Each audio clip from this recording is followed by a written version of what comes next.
This episode is the first of a series following a student through her study of 7-segment displays. She's built her first project and coded for all of the segments to flash in synchrony like this. But there's no illumination at all.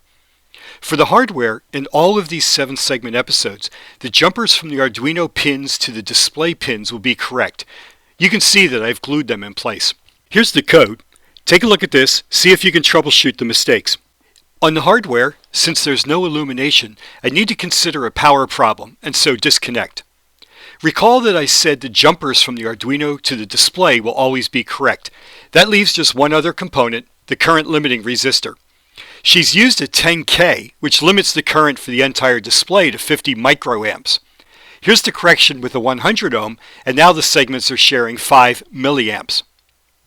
In the code, the first mistake is a variable name which is misleading. When looping for pin mode and digital write, the code will loop through the pins, not through the segments.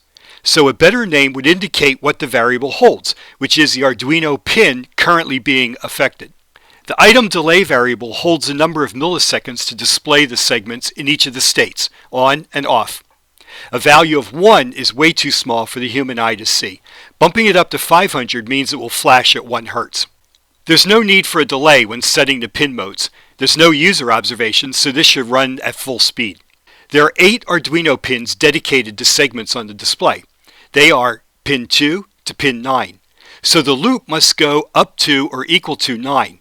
It's a common mistake to equate the segments ABC to pins 0, 1, 2. Stand by for my tip to help solve this. In the complete version of this episode, we look at a similar situation, but with a whole different set of mistakes which I commonly see.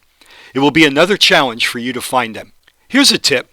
There are 4 related values for each segment, and almost every student makes mistakes by using the wrong value. The values are the letter designation of each segment on the display, the location of the segment, the displays pin for that segment, and the Arduino pin for that segment. So I suggest you make a chart of these and have that at hand to consult. In my lab, I print this and lay one on each student's bench.